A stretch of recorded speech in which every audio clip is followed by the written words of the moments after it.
Yo, what's going on, guys? Crispy Flakes here. So 2019 is officially coming to an end. The 2010s was a great decade for basketball. So many good moments. I mean, there was a lot of bad moments too. Of course, Kevin Durant signing with the Golden State Warriors was never fun for any of us. But regardless, there was just a lot of fun basketball, a lot of new players out there making big-time names for themselves. Now, for today's video, as we enter a new decade, I thought it'd be fun to do one New Year's resolution for every single NBA team.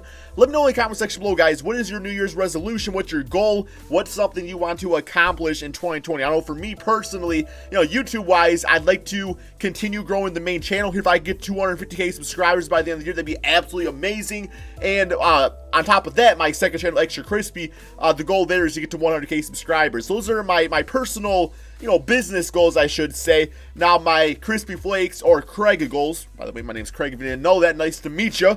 I don't know, I guess just work on things along the lines as, getting like physically more healthy and even mentally, guys. Really just maybe taking some mental days and really just taking some time for myself. I think that's always important to do and always gives you a fresh perspective when making YouTube content. So yeah, I'm really looking forward to 2020. Hopefully it is a great year for not only myself, but also for you and your friends and your family. So here we go, guys. A New Year's resolution or goal for every single NBA team. I got them written down here so you see me looking off screen. That is why. And the first one I have, let's actually look at player stats. I think that gives us a better indication. My first one is I want Ben Simmons to shoot more threes. And I'm not talking about these little meme threes that he does it in a 30-point blowout, makes it, and the whole crowd goes wild. I'm talking about Ben Simmons shooting 1 to 2 threes a game for the rest of the season, guys. I think he's more than capable of making at least... He can at least be as good as Giannis. So let's be honest about that, man. So yeah, just think for teams to respect him and respect him in the offense like that, I think it gets his game to the next level. It's just something the 76ers coaching staff really needs to focus on. For the Milwaukee Bucks, I'm going to say they need to do whatever they need to do to keep Giannis happy.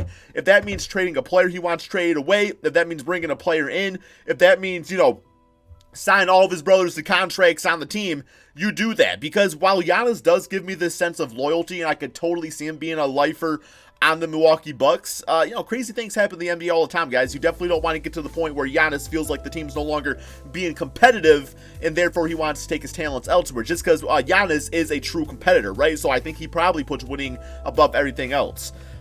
For the Chicago Bulls, I really think this team needs to work on player and management relationships going into 2020.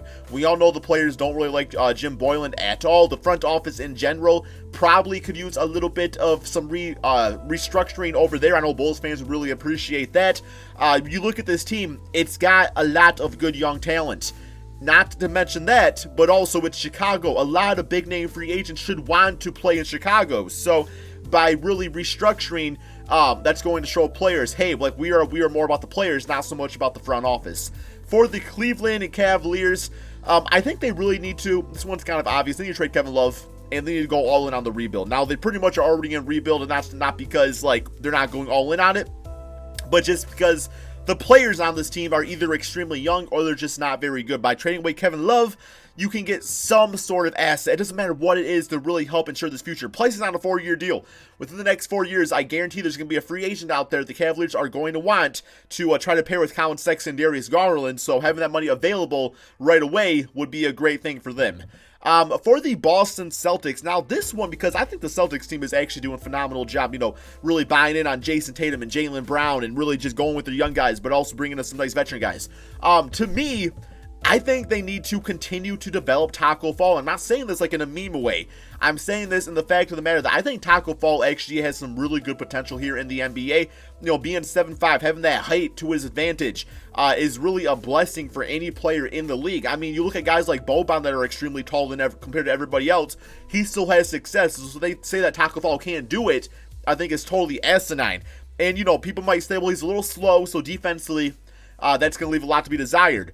I mean, sure, but Enes Kanter's not exactly a beacon of defensive, prowess out there. So if I had to go between the two, I think I'm focusing on Taco Fall. At least maybe a few extra minutes a game. Just something like that.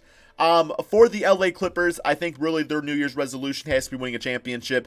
I mean, they traded away so many assets to get these two guys on the team, and if they win a championship, it's definitely worth it. This team somehow comes up short over the next 2 seasons and cannot win one, then it definitely doesn't look as good. But I think overall they can go out there, really commit to these players, and just work as a team, and maybe even try to just get these guys both on a little bit of a max extension. That'd be a great time for the Clipper Nation.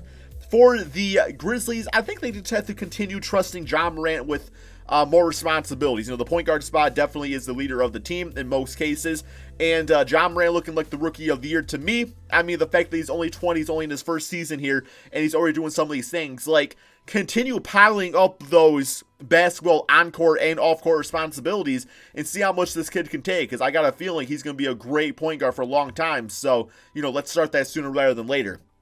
For the Hawks, now this one's kind of interesting. It can kind of be brought up as one of two ways, depending how you want to really run this Hawks organization. But I think what they need to do is they need to get Trae Young more help. So Trae Young averaging 30 points, 8 assists per game, and that's only good for 7 and 27 on the season. That's absolutely asinine. Trae Young's another one of those guys where it's like, you want to keep him happy. You want to show him that you want to be competitive. And that means trading away some of these young pieces to get more veterans that can help win now. I think you do that. Like, Trae Young he doesn't want to rebuild. He's like, yo, I'm ready to ball out. I'm ready to prove that I'm one of the best point guards. Not only that, just one of the best players in the entire NBA. For the Miami Heat, I think they need to find a second star without giving up much of the foundation, because you see a lot of these trades out there where it's like, oh man, they can trade away like Tyler Hero or Bam Adebayo. You definitely don't want to do that. These guys are going to be great players on this team, probably for at least the next decade, if not, 13, 14 years. I mean, they really got that type of talent out there, man. So if they were able to somehow maybe do a trade for Bradley Beal, but as a result, they give up some draft picks, but they're also are willing to take on the contract of John Wall, something like that. Just something, because this team's 24-9. They're going to be great. They're going to be a tough team to knock out in the playoffs, but that being said, I don't have them win the championship. I think if they were able to get somebody like a Bradley Beal, that could definitely solidify themselves as a favorite in the Eastern Conference. For the Charlotte Hornets, I have extending Devontae Graham. Right now, he's definitely in the running for most improved player. I think he probably will win it. He does have a team option after the season worth about the $1.44 million right there. So by extending him, you are showing him as an organization that you are buying into him as a player. You don't think he's just like a one and done type of guy. By only accepting his team option, how do you think that's going to have Devontae Graham feeling up in there when it comes free agent time, where it's like, okay, well, I played like the most improved player and you guys weren't willing to give me a better contract, so screw you guys, I'm going to take my talents elsewhere. I think they really found a dime in the rough with him, especially after losing Kemba Walker, so do anything you can to retain him. For the Utah Jazz, I think they need to get back to where they were defensively. Now, that's not to say they're a bad defensive team right now, but I believe last season they were number 1 in the NBA. Currently, they are tied with like 2 or 3 other teams for the 10th in the NBA spot. So, realistically, that's like being like 13th or 14th or something like that. But regardless, like, this team definitely got to get back defensively. Mike Conley has to get better, get healthy, and get back like he was the player he was on the Memphis Grizzlies. For the Sacramento Kings, they got to work on team chemistry. That might be via doing some sort of trade or something like that. It just seems like this team, we were all really hyped up about them going into the season. At least I was. I had them making the playoffs. And now it's just kind of like, okay, do all these pieces, not only do they fit together, but do they want to play together? And that's definitely a big time thing. For the New York Knicks, don't do anything to ruin your cap space. Don't sign don't bring Joakim Noah out of retirement and sign him to like a 4-year, $72 million contract. Been there, done that. It's like, your team's bad. We get that, but you're going to get a great draft pick. You have a great foundation with RJ Barrett and Mitchell Robinson. If you're able to add on like a Anthony Edwards or somebody like that, you're going to be even a better place with LaMelo Ball. You're going to have salary cap. You're New York. It's like, just don't do anything that's going to jeopardize that future. Like, please, for the sake of Knicks fans, I beg you, like, Knicks organization management, just be smart, stay the course this upcoming year. For the Los Angeles Lakers, I think they just need to ignore the media. The Lakers are definitely that Hollywood team where it's like all eyes on them all the time. Cameras everywhere. Where it's, they try to find some sort of story. Have that be, LeBron James is load managing. LeBron James doesn't try as hard. Kyle Kuzma doesn't like LeBron James. Yeah, I kind of made a video about that one myself, not going to lie. But regardless, ignore us. I'm trying to make content, LeBron and Kuzma. Like, yeah, it's interesting to talk about, but don't let it deteriorate your guys' basketball organization. You guys are one of the best teams in the NBA, if not the best team, depending on who you're talking to. For the Orlando Magic, I think they need to trade Vucevic or Bamba. I really think they need to commit to doing that. You know, I hear these trade rumors about, like, Aaron Gordon, which I understand that, too. I mean, I'll toss both these guys away just like that, and they'll be good to go. The reason I say that, though, is just because you have too much of a good thing. You have Vucevic, who was an all-star center last season. Like, he's only 29. It's not like he's extremely old. His contract's not that bad for what he gives this team normally. And then you got Mo Bamba, who is, like, the more you play him in these role player minutes, and the more teams see him putting up 5.8 points and 5 rebounds, I mean, the 1 block per game is actually really nice, but the more teams are going to be like, okay, is this guy really all that? Like, trade him while he still has that potential kind of cloud hovering over his head and really get a good playback from Obama. I think you could definitely do that with a rebuilding team, or even trade him to a team like the Hawks for, like, just some sort of piece you need. They got a lot of good young talent. They would definitely take Mo Bamba on. For the Dallas Mavericks, we have getting Porzingis more comfortable as the second option. Now, Porzingis has not been bad this year, especially after being off basketball for a year and a half, 2 years. But I just think at times watching this, watching him play and stuff, it's like, it's Luka Doncic's team. I think Kristaps realizes that, but just having him buy more into that system, being able to give more as that second option, would just be big for the Dallas Mavericks. So Luka's doing his thing out there. So I think Porzingis, he could be playing even better than what he is. I really see him getting back to those New York Knicks days. That last season he played where he had like 22 points and so however many rebounds. He can definitely get back there, and his efficiency probably has a little room to grow too. For the Brooklyn Nets, simply just wait. I know, at least myself personally, I've heard other people talk about too, saying like that there's a point guard battle between Dinwiddie and Kyrie Irving, and we don't know if Kyrie's like the greatest leader, if he's really the best dude out there to lead this young Brooklyn Nets team. Before we do make any choices, let's just see what happens if Kevin Durant gets back. Kevin Durant probably fixes a lot of issues for any NBA team. For the Denver Nuggets, I think they need to trade for another piece. Their record is 23-9. They're a great NBA team, guys. But the Nuggets always have that stigma with them, too, where it's like they are really good, but are they good enough to win a championship? And I feel like if they were able to go out there and get that second or third piece or whatever, maybe a team with Jokic and Jamal Murray, it would help out a lot. For the Pacers, we have easing Oladipo back into the team. Like, the Pacers the past few seasons, really since Oladipo's gone down with injury, have played way higher to expectations than any of us really give them credit for. Man, I feel like we don't talk about the Pacers enough. So by adding Oladipo back in, like, don't have him come in the first game and be like, all right, Oladipo, you're taking 25 shots this game. No, that's not really how it should be. It should be, okay, like, let's insert him into what we're already doing here, what's already giving us success, and that should make them a lot better. Just because you don't want to mess with too much if things are working for you right now. For the New Orleans Pelicans, we have be patient with Zion. We all want to watch him play. We were all disappointed when we saw he was going to miss the beginning of the season, and now there's actually a good chance of the team that's 11-23. They just might not play him at all, which honestly could be for the best. Let's get this kid healthy. Let's get his knees right. Let's work on his physique to an extent where he can be that 285-pound man that can jump out of the building, but maybe in a healthier way. And maybe that means not being 285 pounds, but still. For the Detroit Pistons, they got to make a vertical move. And that could be like a vertical going up or negative vertical going down. You either have to do some sort of trade that can get the Pistons some sort of relevancy. You got to get out of this, like, 10th seed spot right here where it's just not good. Or they need to do a lower vertical move where they just need to be like, okay, we are just rebuilding. Let's trade Andre Drummond. Let's trade Derrick Rose. Let's trade Blake Griffin. Let's get some draft picks back. Let's get some pieces to build for the future. It's got to be one way or the other. Where they're at right now, it's no fun, guys. Watching the Pistons right now is no fun at all. It sucks. I'd rather watch them develop young players.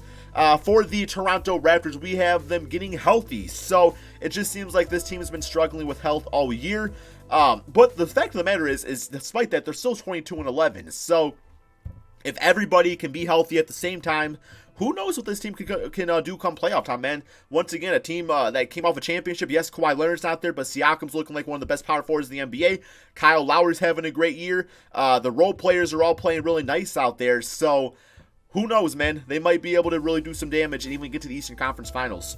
For the Houston Rockets, now this one might rub Rocket fans the wrong way, but I think they need to commit to maybe switching up the offense a little bit.